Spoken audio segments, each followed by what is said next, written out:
Hello, magandang umaga sa inyong lahat. Nandito naman po ang inyong kapatid at kaibigan na si Lolo Ben na naghatid sa inyo ng araw-araw na kwento. Ngayong araw na ito, ang araw ng Huwebes ngayong dito sa Pilipinas. At shout out sa aking mga subscribers at sa mga tumatangkilik sa YouTube channel na ito na nasa ibang bansa, lalong-lalo na sa Amerika, United States of America, sa Canada, sa Japan, sa Middle East, sa Indonesia at sa mga iba't ibang lugar sa mundo. At magandang umaga at magandang araw po sa inyong lahat. Kung gabi dyan, magandang gabi sa inyong lahat. Alam niyo, may nag-comment sa akin tungkol sa issue ni Carlos Yolo at ang kanyang nanay, tatay at kanyang pamilya at ang kanyang girlfriend na si Chloe. Alam niyo, ayaw ko nang patulad yung issue na yan dahil ito ay private na issue at private na problema. Ito ay mabibigyan lang ng solusyon within the family. Sila na membro ng pamilya ang dapat mag-usap-usap para masolve yung gusot ng problema. Kasi ang nangyayari ngayon, batuhan ng yabangan sa Facebook. Si Carlos Yolo at saka yung girlfriend, siyempre nagpo-post sa Facebook, pinapakita na alam nyo na, nakatira sila doon sa condo na worth millions. At itong si Chloe naman, naiimbitahan sa mga TV programs at kumanta pa nga eh. So, at ito naman yung nanay, paray naman ang post ng kanyang ginagawa na nagtitinda ng longganisa, na pinapakita yung bahay na sinasabing binili doon sa Cavite. At lately lang na nakita ko, binebenta na yung bahay na yon. So, alam niyo, very private po na issue itong Yolo family. Pabayaan lang ninyong mag-enjoy si Carlos Yolo sa kanyang natamong tagumpay dahil ito ay galing sa paghihirap, malaking sakripisyo at syempre malaking portion o period ng kanyang kabataan na ito ay nagugol lang sa gymnastics. At syempre hindi siya nag-enjoy ng kanyang kabataan at nabibilang lang ang kanyang mga kaibigan. At yung pagtira din niya sa Japan ay talagang mahirap na parte ng buhay niya dahil training, nag-aral, merong problema sa language barrier. Siyempre, natuto siyang nag-aral ng Nipongo at ang kanyang relationship sa kanyang coach. May nagtanong na kaibigan natin na dapat daw magpasalamat si Carlos Yolo sa kanyang coach. Of course, magpapasalamat at nagpasalamat pa nga. At may plano sila ng kanyang team manager at ang kanyang president ng Gymnastic Association of the Philippines na pupunta sa Japan. Ang pagkaalam ko, as per announcement, itong susunod na buwan ng Oktubre.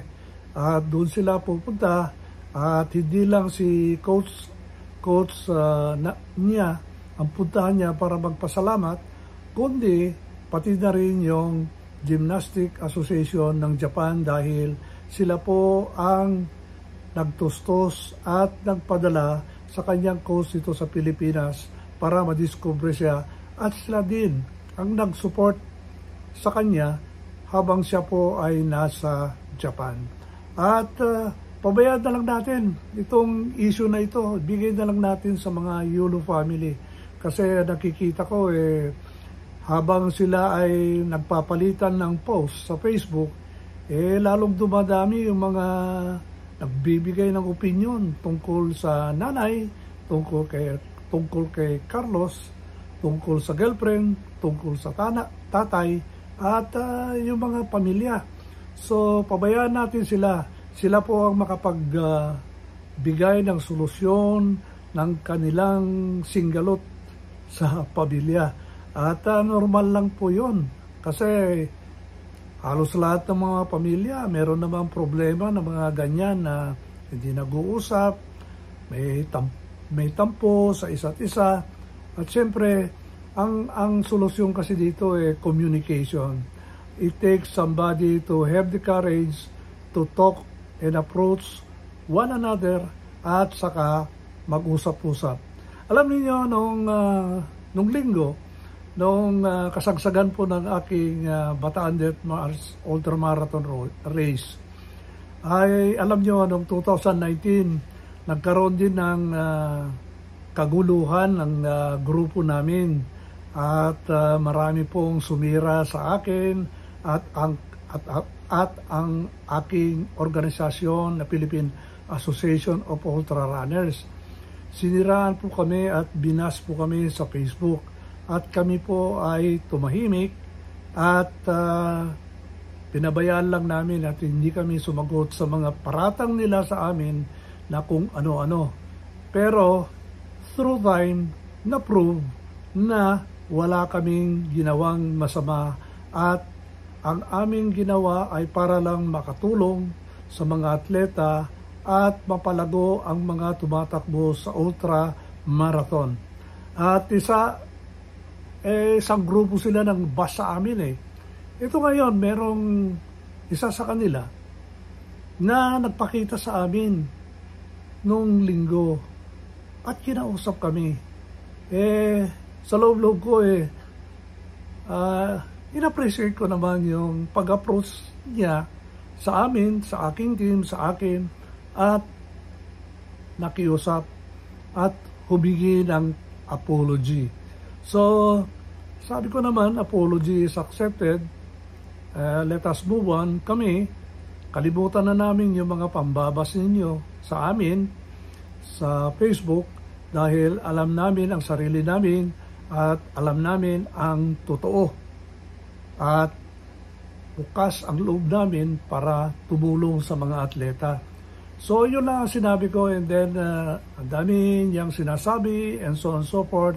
Nakinig na lang ako at syempre sa loob-loob ko sa loob-loob ko nagpapasalamat ako sa kanya na meron siyang courage or tapang na humarap sa akin at aking mga runners na sabihin sa amin na siya ay humihingi ng dispensa at tinanggap ko naman yon at yun talaga ang kinakailangan natin sa buhay.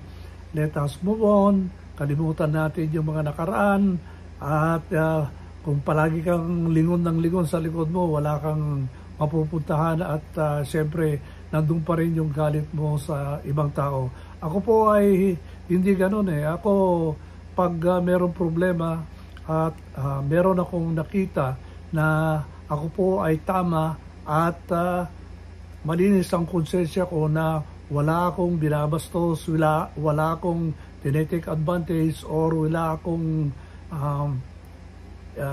binibigyan ng pahirap, move on na lang tayo.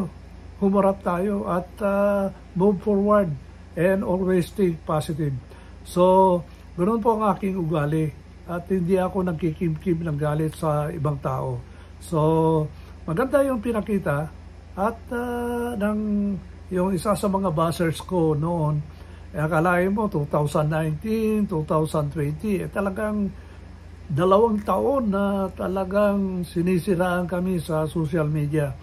Pero despite that, nakasurvive kami at nakasurvive ang aking association.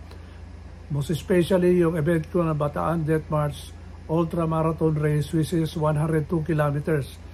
Na ang significance nito ay kino-commemorate namin ang mga katapangan ng ating mga sundalo noong World War II. At kalain mo sa dami ng namatay dahil dito sa Bataan Death March ay dapat ito ay hindi kalimutan ng ating mga kabataan. So, yun lang po ang aking kwento ngayong araw na ito. yung mga private matters, pabayaan natin sa kanila, yung mga membro, mag-aayos ng problema. At ito naman mga bashers ko, salamat naman at nag-approach sila. Despite the fact na nagsampa kami ng kaso dito sa mga grupo nito. At maganda naman ang resulta. At kami po ay taas noong naglalakad ngayon at sinasabi namin sa mga aking mga kaibigan na wala kaming ginawang masama sa kanila. At siyempre, makikita mo rin sa mga pagmamahal ng mga runners sa amin at every year silang sumasali sa aming mga events. So yun lang po ang prueba na magpapakita na kami po ay hindi masamang tao at kami po ay mabuting tao na nagpro-promote ng sports dito sa ating bansa. So yun lang po ang aking kwento ngayong araw na ito. Salamat po sa pakikinig at manonood sa YouTube channel na ito. Bukas ulit magkikita tayo. Salamat po. Bye!